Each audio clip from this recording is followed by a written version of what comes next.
करना पड़ा और चुनाव मैदान में आना पड़ा, इसका मुख्य वजह क्या है?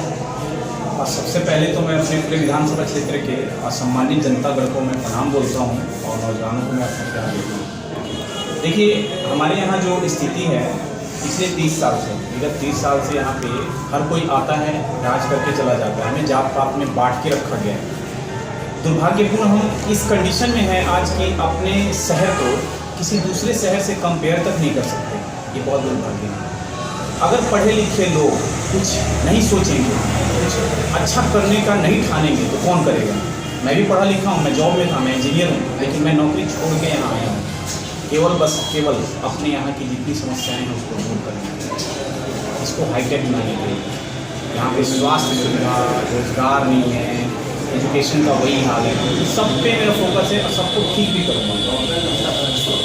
एक तरफ जो है कई दिग्गज चेहरे हैं आपके सामने और आपकी पार्टी नहीं, आप भी नौकरी छोड़कर अनुभव कम है, कैसे आप चुनाव जीत पाएंगे? इसका रोड मैप क्या है? देखिए, मेरा जो मानना है, जनता का प्यार सम्मान मिलता रहे, यही सबसे बड़ी चीज़ होती है किसी भी नेता के लिए। दिग्गज कितने हैं इससे मतलब नहीं है, दिग्गजों का क्या माइंडसेट है उससे मतलब है, वो कितना अपने एरिया के डेवलपमेंट के बारे में सोच रहे हैं, ये सबसे बड़ी बात है। बड़ा हो जाना बस नाम से बड़ा हो जाना नहीं होता। आप अपने एरिया में आपके लोकल कितने समस्याएं हैं उसको आप कितना ठीक कर पा रहे हैं, उसके लिए आप कितने चिंतित हैं, आप अपने युवाओं के लिए रोजगार कितना देने की बात कर रहे हैं, अपने यहाँ यूनिवर्सिटीज़ नहीं है उसको लाने की बात करें, इससे आदमी बड़ा होता है, ना कि नाम से। तो मैं नहीं मानता कि मेरे यहाँ कोई ऐसा बड़ा आदमी है, क्योंकि किसी का भी सोच इस लेवल का नहीं है। पिछले 15 सालों से सुभाष सिंह यहाँ के विधायक रहे हैं, उनके कामों को आप कैसे लेते हैं? देखिए, जनता सबको बताया जा रही है, जनता ही बता रही है कि उन्होंने 15 साल में क्या काम किया है। फुल आप सबके सामने है, अगर काम हुआ है तो दिख क्यों नहीं रहे? केवल रोड और बिजली, इससे ज़िंदगी चल जाएगी क्या? बुनियादी सुविधाएं कुछ ऐसी है जो होनी चाहिए, जो हमारे यहाँ नहीं है। 15 साल क्या 30 साल हो गए हमारे यहाँ। पार्टी का भी स्टेटमेंट है 30 इयर्स लॉकडाउन, ये 30 साल इन्होंने बर्बाद किया है हमारे यहाँ का। हम आज 30 साल पीछे हैं। हमें इस बात पे सोचना चाहिए, हमारे युवाओं को सोचना चाहिए, हमारे जितने गार्जियन सम्मानित जनतागण हैं उनको भी सोचना चाहिए कि आज भी हम बाकी स्टेट से 30 साल पीछे क्यों हैं। बड़ा सवाल ये है, आप पढ़े लिखे हैं, क्वालिफाइड हैं, तो सवाल बनता है कि युवाओं को पॉलिटिक्स में आना पड़ रहा है, इसका मुख्य वजह आपके विचार से क्या है? देखिए, जितने नेता हैं अगर अपने भी एरिया के डेवलपमेंट के बारे में सोचने लग जाए तो हमें क्या जरूरत है? हम तो अपना नौकरी करेंगे।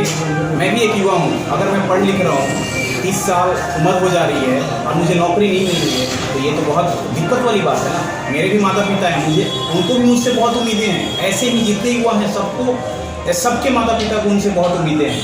अगर उनको नौकरी नहीं मिल रही है तो क्या करेगा? कहीं ना कहीं कुछ ना कुछ तो सोचना पड़ेगा ना। हमने पढ़ाई किस लिए किया है? हमने पढ़ाई किया है कि हम सोल्यूशन निकालें, हर प्रॉब्लम का सोल्यूशन निकालें। अगर ऐसे नेता रहते तो मैं शायद पॉलिटिक्स में नहीं आता, लेकिन दुर्भाग्य है कि आज 30 साल से हम देखते आ रहे हैं और ऐसा नेता कोई मिला ही नहीं। रोजगार की तो बात अब तो सारी सरकारें करने लगी है। आरजेडी की गवर्नमेंट 10 लाख नौकरी की बात कर रही है, जबकि बीजेपी 19 लाख रोजगार की बात कर रही है। आपकी पार्टी इसके क्या? देखिए, सबसे बड़ी बात कि जब आरजेडी ने 10 लाख नौकरी का अनाउंसमेंट किया था तो यही हमारे उप मुख्यमंत्री साहब ने कटाक्ष किया था, ये लाएंगे कहाँ से? आप लोग समझना, जनता आप लोग समझना, ये लाएंगे कहाँ से 10 लाख नौकरी? और आज आप ऊपर से 19 लाख नौकरी देने की बात करें तो आप कहाँ से लाएंगे? जब वो 10 लाख नहीं ला पा रहे थे तो आप 19 लाख कहाँ से लाएंगे? ये सोचने वाली बात है। यानी कि अल्टीमेटली जनता को मूर्ख बनाया जा रहा है। हम आज तक यही बनते आए हैं, हमें जात पात में बांट के रखा गया है और हमें लॉलीपॉप दे दिया जाता है इलेक्शन के टाइम में, ये ले लीजिए, उसके बाद 5 साल गायब। तो मुझे नहीं लगता कि ये जितनी भी बातें ये वादा कर रहे हैं सब चुनावी वादा है, इस पर जनता को ध्यान नहीं देना चाहिए और जनता को अपने लिए एक सुयोग कर्मठ जो आपके लिए सोचे, आपके जो विधानसभा क्षेत्र है उसके तरक्की के लिए सोचे, उसको चुनना चाहिए। आपकी पार्टी के मैनिफेस्टो में शराब का जिक्र है, बिल्कुल। तो बिहार में अगर शराब को ला दिया जाए तो तरक्की संभव है? देखिए, आज शराब के कारण 40,000 करोड़ का हमारा रेवेन्यू लॉस हो रहा है केवल बिहार में। क्या शराबबंदी होने से बिहार में शराब बंद हो गया क्या?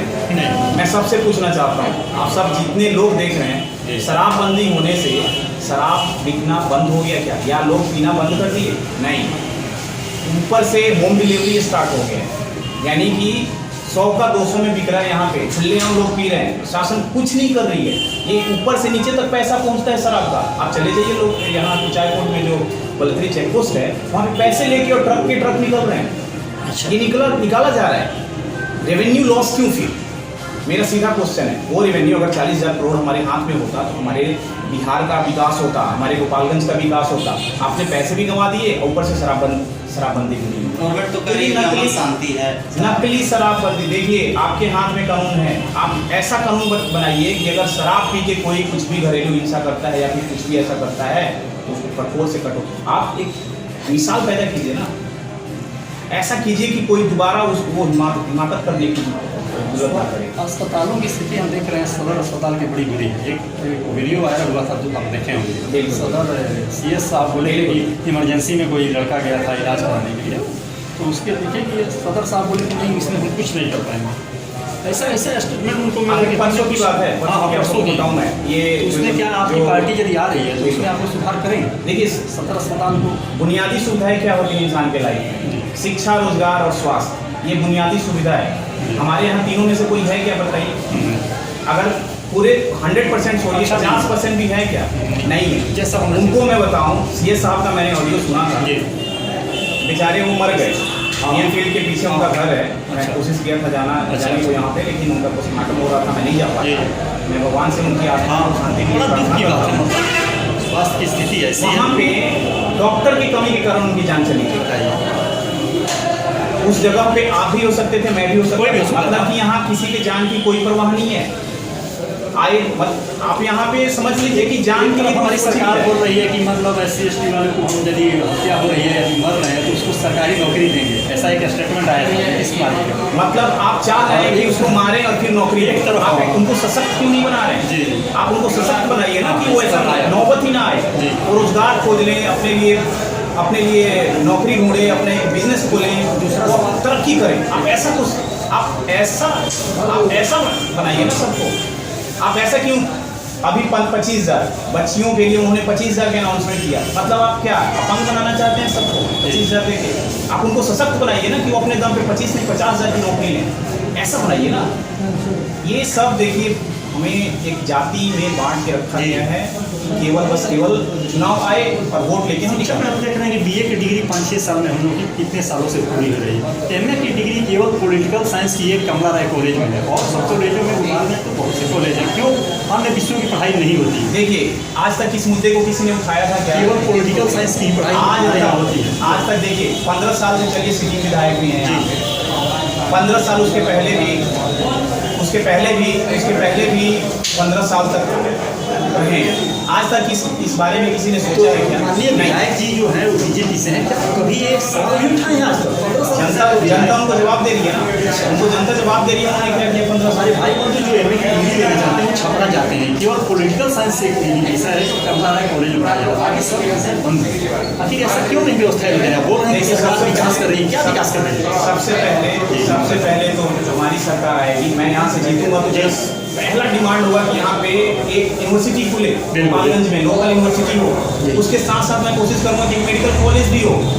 यहाँ के लड़के लोगों में इतना टैलेंट है, फूट के भरा हुआ है, उनको एक जगह नहीं मिल पा रहा है कि वो कहाँ जाएं, उस टैलेंट को कहाँ निखारें। दुर्भाग्य है ये। एक और सवाल है, केंद्रीय विद्यालय यहाँ पे है, उसको VM प्रांगण में उसका क्लास चलता है VM। क्या आज तक कभी कोई उठाया है मुद्दा? केंद्रीय विधायक जी, माननीय संसद जी, केंद्रीय विद्यालय शिक्षा से रिलेटेड है। हाँ जी, शिक्षा से जुड़ा हुआ है। केंद्रीय विद्यालय उस तरफ सवाल उठाएंगे, कितना रिस्पेक्टेड स्कूल है पूरे इंडिया में। हाँ, आप दूसरे स्टेट्स में जाके देखिए, आपको लगेगा कि वाह क्या स्कूल है। लेकिन यहाँ पे जमीनी आपको पता है, यहाँ पे जाके देखिए कितना घास उगा हुआ है। अच्छा, जमीन नहीं है उसमें। चलिए दूसरे जमीन में चल भी रहे तो इतना घास उगा हुआ है अभी। ये हालात है यहाँ के। सोचिए केंद्रीय विद्यालय का ये हालात है तो नॉर्मल सरकारी स्कूल का क्या हालात होगा? आप सोचिए, जनता को सोचना चाहिए। मैं बहुत स्ट्रिक्टली बोल रहा हूँ कि आपको अब की बार ऐसा नेता चुनना है जो आपके लिए सोचे। आपका ये वोट हमें बहुत आगे भी ले जा सकता है और हमें शायद बहुत पीछे भी ले जा सकता है। तो आप सोच समझ के इस बार वोट दीजिएगा। जी गोपालगंज शहर की मैं बात कर रहा हूँ। शहरों में बड़ी बारिश हो रही है तो काफ़ी जल जमाव हो जाता है, इस पर आपका क्या कहना है? देखिए, जल जमाव, ट्रैफिक, समस्या ही समस्या है गोपालगंज में। इस पर मतलब पुलिस पार्टी की तरफ से आप अभी कई बार मैंने बोला भी है, आपने सरिया वार्ड नंबर 1 की बात कीजिए। 2 साल से जो जल जमाव की समस्या है वहाँ पे 2 साल, मैं उधर से गया भी था साथ में, तो मैं 2 मिनट के लिए सोचने लग गया था कि जाऊँ या ना जाऊँ, कहीं गड्ढा ना हो उसमें, गिरने पे कहीं हाथ पैर ना टूट जाए। फिर भी मैं गया। 2 साल से समस्या है, क्या किसी ने सोचा है उसके बारे में? वहाँ लोग जो रह रहे हैं कैसे आ जा रहे हैं, सोचा है आपने? हर किसी के पास बाइक तो नहीं है, हर किसी के पास 4 पहिया तो नहीं है, आदमी पैदल भी जा सकता है ना। मतलब आप ऐसे जाएं पैदल, नाली में पैर रख के जाएं, यही बुनियादी सुविधाएं आपने दिया है 30 साल से। मैं पूछना चाहता हूँ सवाल है कि अगर मैं इंजीनियर विवेक जी अगर जीत जाते हैं चुनाव, तो वो पहला 3 काम जो गोपालगंज को देंगे। देखिए, सबसे पहले मैं शिक्षा व्यवस्था को बहुत ही दुरुस्त करूंगा, जिसमें सरकारी स्कूल है। सरकारी स्कूल में पार्टी के मैनिफेस्टो में है कि जितने सरकारी वर्कर हैं सबके बच्चे सरकारी स्कूल में पढ़ेंगे, वहाँ पे गुणवत्ता शिक्षा मिलेगा, उसको ठीक किया जाएगा। जैसे मिड डे मील का सिस्टम है, मिड डे मील को हम एक प्राइवेट ऑर्गेनाइजेशन, प्राइवेट नहीं, एक अलग उसका डिपार्टमेंट बनाएंगे जो केवल मिड डे मील को देखेगा। टीचर्स को वहाँ से हम फ्री करेंगे, टीचर से कोई दूसरा काम नहीं कराया जाएगा, केवल उनका काम पढ़ाना होगा। दूसरी बात, टीचर को उनका जो रिस्पेक्ट है वो दिलाना होगा, हमें समान वर्क समान पे दिलाना होगा। अगर आप किसी को रिस्पेक्ट नहीं दे रहे हैं तो मन से काम नहीं करेंगे। तो शिक्षा व्यवस्था में सुधार लाएंगे। दूसरी बात, स्वास्थ्य, अपने जो अपना अस्पताल है उसको हम हाईटेक बनाएंगे, ऐसे बनाएंगे कि यहाँ डॉक्टरों की कमी ना हो, किसी की जान ना जाए डॉक्टरों की कमी के कारण। और यहाँ से मिनिमम से मिनिमम केस यहाँ से गोरखपुर और पटना रेफर। इसका मतलब आपसे अपेक्षा की जाए कि जनता अपेक्षा करे कि यदि मान लें आप विधायक बनते हैं तो क्या मरीज गोरखपुर, लखनऊ, पटना जो जाते हैं वो नहीं जाएंगे और गोपालगंज में 200% मेरी कोशिश रहेगी कि हॉस्पिटल को ऐसे बनाया जाए कि यहाँ से कोई भी मरीज, भगवान ना करे किसी का तबीयत खराब, पहली बात होता है, वो तो नेचुरल चीज़, लेकिन ये नेचुरल चीज़ है। तो हम इसमें कोशिश करेंगे कोई भी मरीज, मैक्सिमम कोशिश किया जाएगा कि कोई भी मरीज यहाँ से पटना गोरखपुर ऐसा ना हो, उसका इलाज यहीं हो और यहीं से ठीक होकर घर जाए। इसी जो पिछले क्वेश्चन का था उसका उल्टा क्वेश्चन है कि अगर इंजीनियर साहब हार जाते हैं तो लोगों के बीच में रहेंगे या फिर नौकरी की तलाश में? बिल्कुल नहीं, मैं जीत रहा हूँ, लोगों का प्यार बहुत अच्छा मिल रहा है और मैं लोगों की सेवा में ही रहूँगा। सपोज दैट 1% मान लीजिए, यदि देखिए मैं जनता की सेवा करने आया हूँ, कुछ बदलाव सोच के आया हूँ, तो मुझे बदलाव करना ही है। जी बिल्कुल। मुझे जनता इतना प्यार दे रही है, बहुत धन्यवाद है, मैं उनके बीच रहूँगा। गोपालगंज एक बस अड्डा है, नहीं सर, बस अड्डे का विकास क्यों नहीं हो रहा है? हमारा एक क्वेश्चन है, थोड़ा सा बस अड्डे का विकास पर आपका क्या विचार? आप समस्या देखेंगे ना, आप समस्या देखेंगे यहाँ तो लंबी लिस्ट हो जाएगी। नहीं, यहाँ के सांसद महोदय जो हैं, चाहे सांसद महोदय, सुनिए, सांसद विकास करना चाहिए ना। सांसद महोदय 2 साल पहले जब लोकसभा का इलेक्शन हुआ था तो उन्होंने कमिटमेंट किया था, लोगों से झूठ बोला था। इसका मतलब है कि मैं बड़ी बड़ी ट्रेनें थामे होके चलवाऊंगा। हाँ, वही इसीलिए मैं पूछ रहा हूँ। हमारे यहाँ से लोग 25 किलोमीटर दूर जाते हैं ट्रेन चली क्या, ट्रेन पकड़ने के लिए नहीं चली ट्रेन, दिल्ली जाने के लिए या बड़े लॉन्ग टूर के लिए कोई चला? ये गलत है। नहीं, देखिए मेरी पार्टी जो है उसका स्ट्रिक्ट हम लोग को हिदायत है कि आपको गलत किसी से नहीं बोलना है, गलत कमिटमेंट जनता से नहीं करनी है। आप जो बोलोगे वो करके दिखाना है आपको, और वो भी अपने कार्यकाल के दौरान। तो हमारी पार्टी बहुत इसको लेके सीरियस है।